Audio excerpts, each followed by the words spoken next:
You guys don't need to worry about me getting revenge from Diddy. I've got 3 moves that make sure he'll never be able to come after me or my family. First, I personally reached out to the victims' legal teams. The real reason he's not getting out is those buried cases behind the scenes. I provided legal funding for 7 victims who had been silent for years and brought in the top criminal attorneys in the country. Second, I bought up every potential post-release business deal he had lined up. I planned this 2 years in advance, so by the time he got sentenced and still had hope of getting out, every partner had already cut ties with him. Third, I don't just have evidence, I've got backups. This is an entire minefield that's been buried for 20 years. I uncovered every secret from the last 30 years. With testimonies from the victims, we interviewed over a dozen people he tricked, threatened, or violated. You think that's harsh? No, he destroyed other people's lives for decades. I'm just making sure he spends a few extra years in prison for it. I'm not afraid of his people, not afraid of his threats. I know he's still in there fantasizing about a comeback,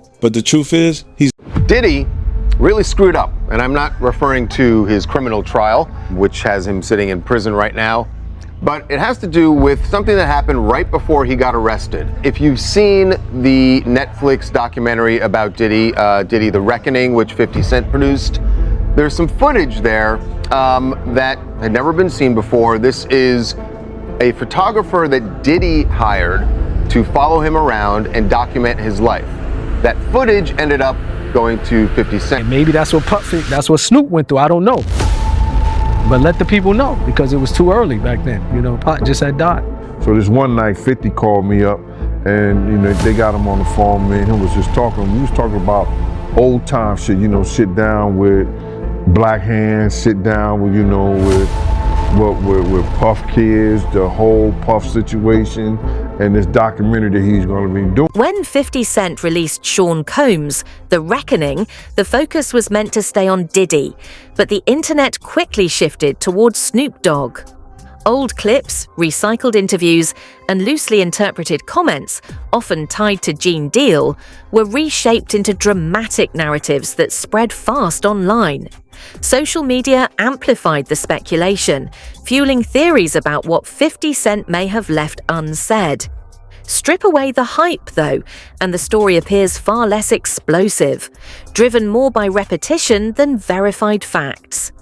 In this video, we break down how the claims started, what was actually said, what the documentary covered, and what remains confirmed versus unproven.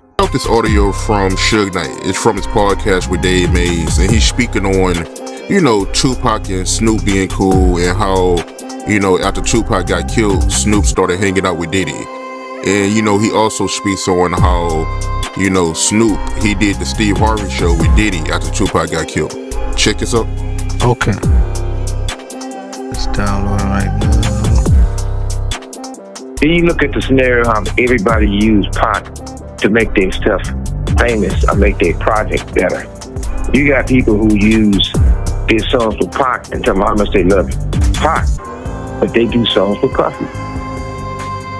You got Steve Harvey, old bitch ass, you know, this motherfucker telling, well, Pac, according to everybody else, he brings Snoop and Puffy on there and say, these are dudes who running this in the East Coast, West Coast.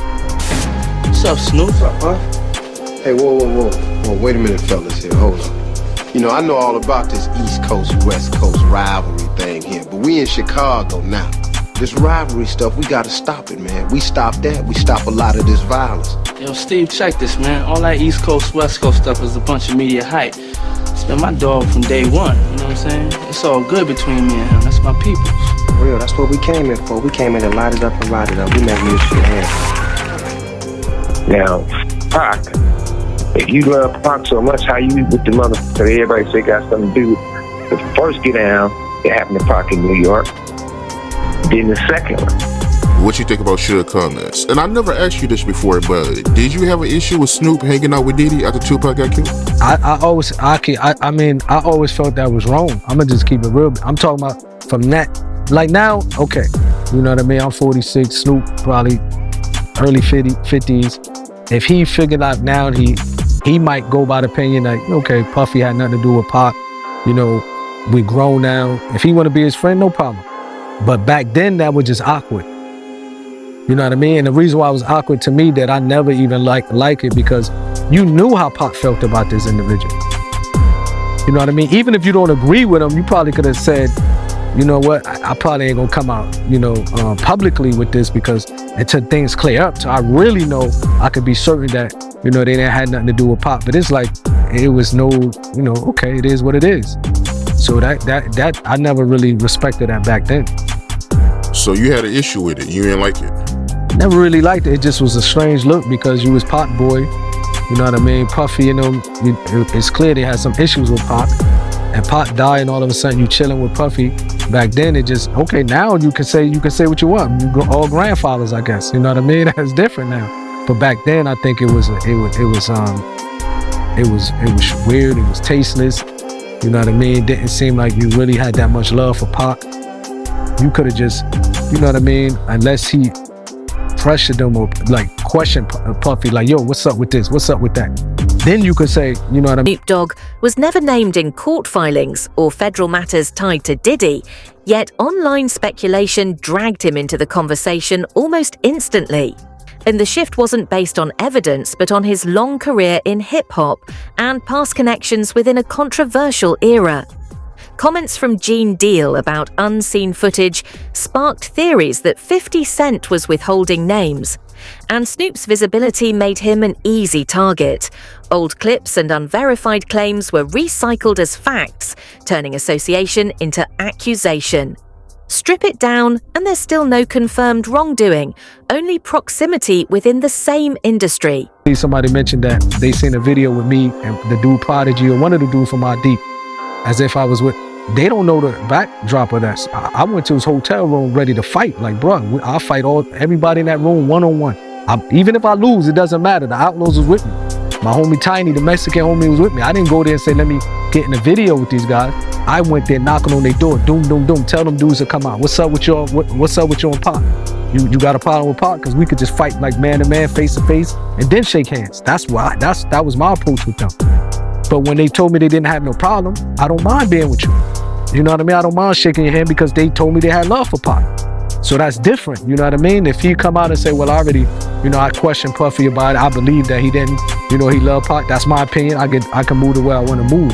So when people try to, I noticed somebody, I think on your page do that. Well, Napoleon was in the video with Mobb Deep. They don't know how I got in that video with Mobb Deep, you know what I mean?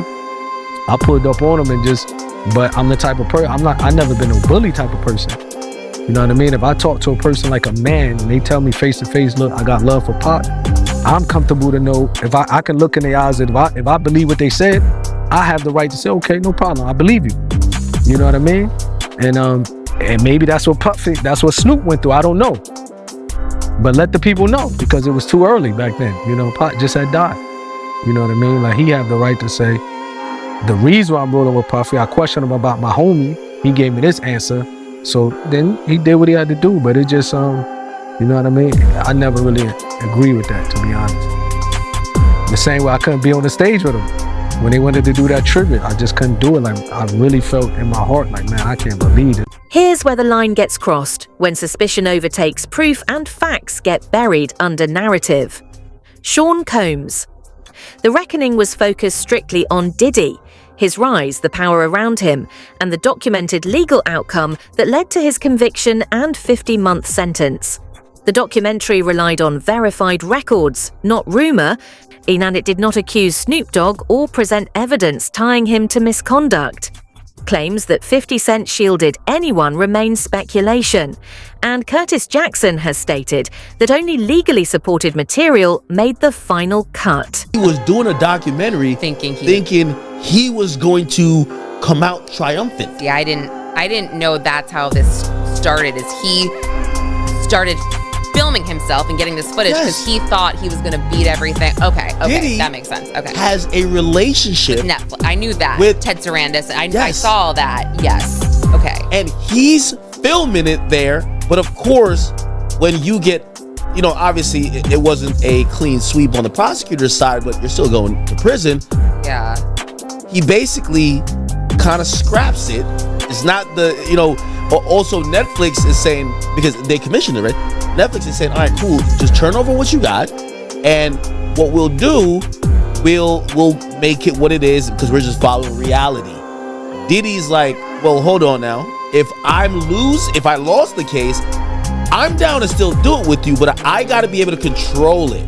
Now, you know, Diddy was probably going to kind of shape this doc to make it look like, hey, you know, this was malicious prosecution. They kind of went really hard at me. I'm not a perfect guy, but I am a good guy. Yeah. And Diddy was like, I need to be able to craft it. And Netflix was like, no, you're not. And he's like, well, my question is, did he sign the footage over to Netflix so they own it? Like, how were they able to do this without his? No, but he didn't pay for it. So essentially, they're calling it a payment error. So essentially, the deal falls apart, or he's like, yo, we're not gonna do this. So awkward. And the people who did the work that have all this footage, they're like, so wait, you told us to film because this is gonna be on Netflix. Now you're saying Netflix doesn't exist, and we're not getting paid because Diddy was gonna pay with Netflix money. And Netflix realized this, and they went to the filmers and said, hey, give us the footage. If anything, the documentary showed discipline in a media cycle fueled by shock value. It avoided naming anyone without records or credible testimony to back it up. That's why talk of hidden footage remains unproven. No verified clips have surfaced, no court documents reference Snoop Dogg, and no authority has identified him as part of any inquiry. In fact, Snoop publicly backed 50 Cent after the release, aligning with Curtis Jackson and showing no visible strain. That alone weakens the claim that he had anything to fear. Public support rarely signals panic or concealment. To look at this through the prism of a modern-day rhetorical genius, we're talking about the one, the great, the 50 Cent. All right, this guy's skill at rhetoric is absolutely next level.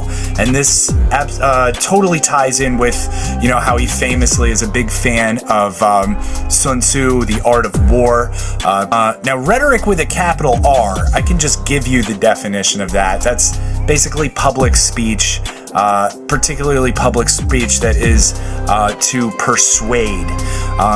Any persuasive public speech is rhetoric, right?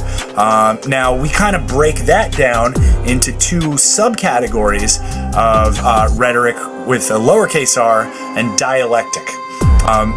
Rhetoric is essentially everything else, and really what moves the needle with like 97% of people and 100% of groups, okay, is in fact rhetoric with the lowercase r.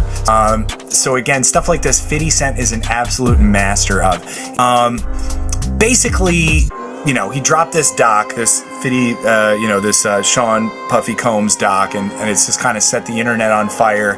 It's beating out Stranger Things. Like, it's a wild ride to watch, right? And one of the things that he does is he breaks down Diddy's character on Diddy's own terms. A widely shared claim came from Courtney Burgess, who alleged he had flash drives tied to Kim Porter and hinted at sensitive material involving public figures. Online speculation quickly attached names like Snoop Dogg, despite no verified proof. Kim Porter's children have denied the authenticity of any such material, and authorities have not confirmed the contents of those drives. No official documents, footage, or filings have named Snoop. Yet rumors escalated, turning claims into assumed facts. In legal terms, possession claims without verification carry no weight. And as of December 2025, there's still no sign Snoop has been questioned or linked to any formal action. Because he wanted them to both Suge and Pac. In the car? They only Pac, and they don't Suge. So allegedly, they got paid $500,000. The $500,000 was paid to the guy on the right, all the way to the right. You see the guy on the right? Corey. He's the one allegedly that got the $500,000. And that money never went to Keefe or anybody else. The guy on the left is the one that stole the chain, the chain, which was a Death Row Records chain. That's a way of saying I got your rapper's chain. Because if you were one of the guys, Death Row. So long story short, This whole thing is in recording that he said this. So what does Diddy do? Rob, can you pull up this song? It's a song called Black Rob, featuring Mark Curry and Mario Winans. If you can just type in lyrics, okay? So he gets $1 million. Can you go to the lyrics? And Diddy's in the lyrics when he gets started. Go a little bit lower.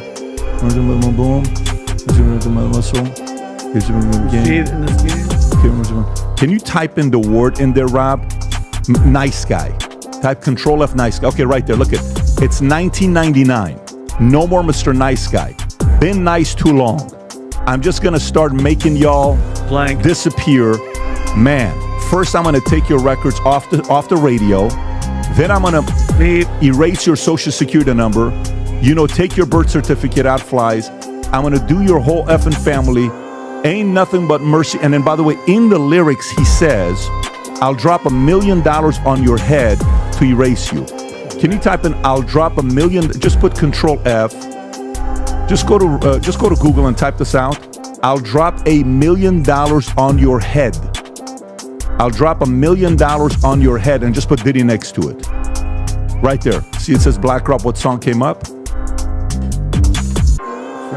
I'll drop $1 million on your head. Erase you and your whole family, biatch.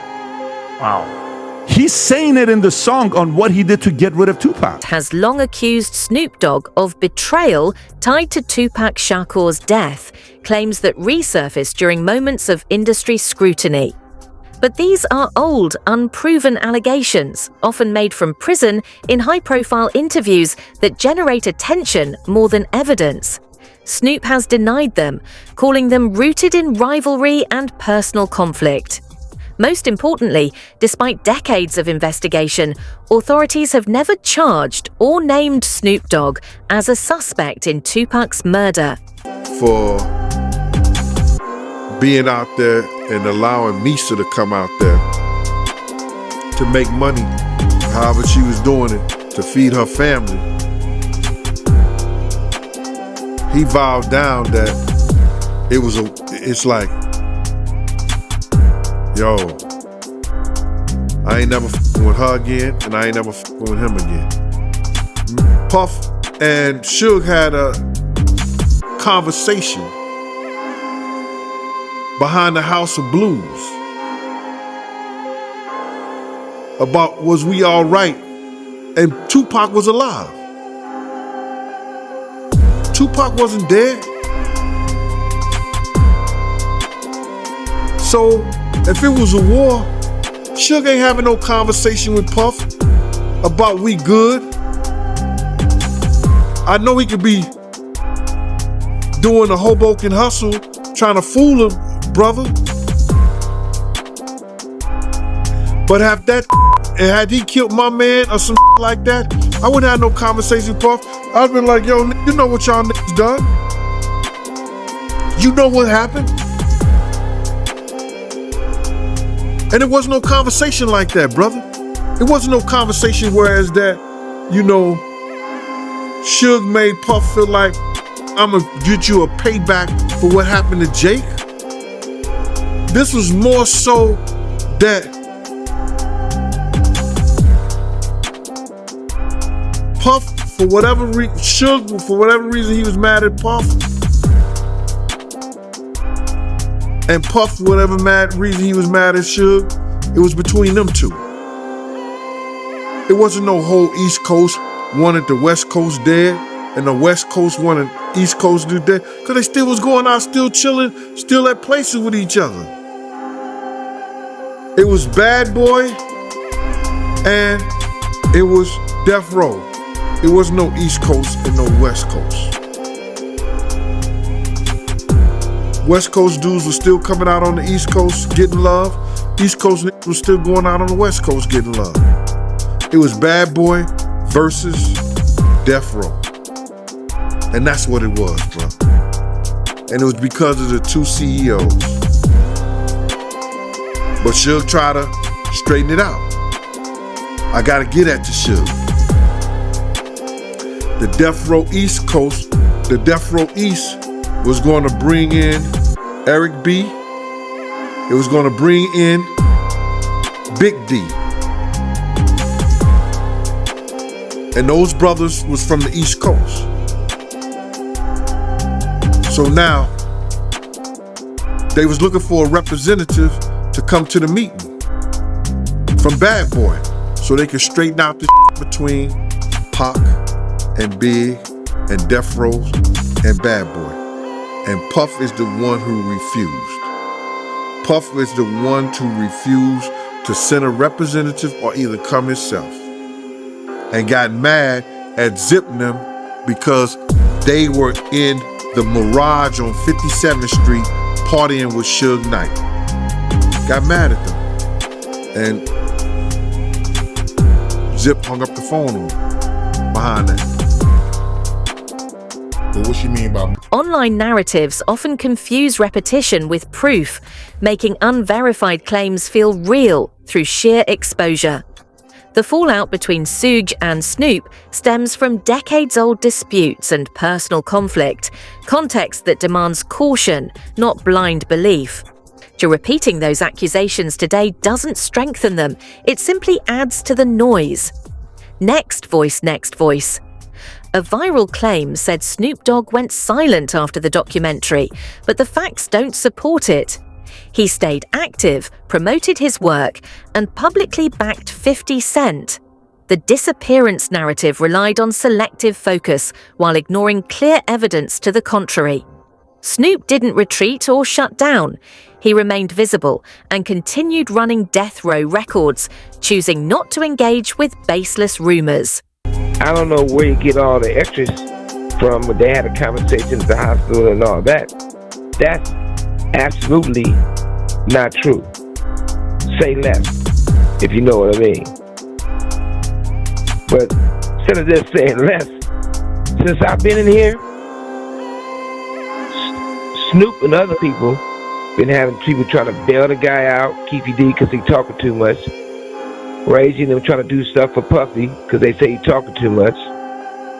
They even had somebody talk to me and say, hey, you can help him get free. I said, look, I don't have nothing to do with none of that, and I'm not leaving prison to go to Nobody County Jail. To the point they were saying, well, you can't leave and sacrifice a little bit in the county jail to stop that black man from getting life? Hell the no. I ain't wishing bad on him at all, because I don't want to see nobody go to prison. And like I told you last time, since I find out more details about certain things, I probably would go to the Vegas County Jail if me and Keefy D with Sellies. We'd have a good conversation after I give him, 6 upside his head, another 6 in his body, and another 2. But yeah, that's different than happened with Snoop didn't go to the hospital. That's a lie. The real line separating Snoop Dogg from Diddy right now isn't status, it's evidence. Diddy's conviction followed years of investigation, testimony, and verified legal findings, while Snoop's name has surfaced through association and speculation alone. As of December 2025, there are no charges, no indictments, and no active cases tied to him, and that distinction matters. In an era of heightened accountability, silence from law enforcement doesn't suggest protection, it reflects a lack of proof. Pressure and rumor aren't guilt, and blurring that line only weakens the truth when real accountability is on the table. Just got out the gym, doing my workout, boxing. Sure, you right. History would repeat itself. Cause nigga, you wasn't the only nigga in the room, nigga. You wasn't by yourself. It was other people in the room too. I'm not gonna say no names because like you said, we don't talk. So why you on here talking? Let that go, man. And as far as Snoop and Corrupt writing my album, you ask them niggas that. Them niggas ain't wrote my album. Corrupt helped me with Do You See? Snoop helped me with This DJ. Other than that, everything else I wrote. So that's where you wrong at again. And as far as the tough guy, Do you recall when we was at the World Club and the said Death Row and NWA? Who fired on that? Me. When you was at the Comedy Store, fighting that little buff ass at the Comedy Store, who saved your motherfucking ass? Me and C-Style. So what have I done to you? For you to launch out at me? Look, don't get mad at me, man. I ain't never done nothing to you. I wasn't signed to you. So right now, Snoop Dogg is caught in a familiar online cycle where uncertainty turns into accusation and old disputes get repackaged as proof. Strip away the headlines and the facts remain clear.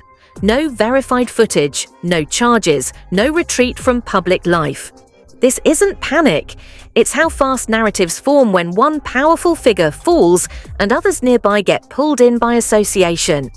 As the Diddy fallout continues, the real question is simple. Will evidence lead the conversation? Or will speculation keep deciding first? Share your thoughts, subscribe, and stay informed.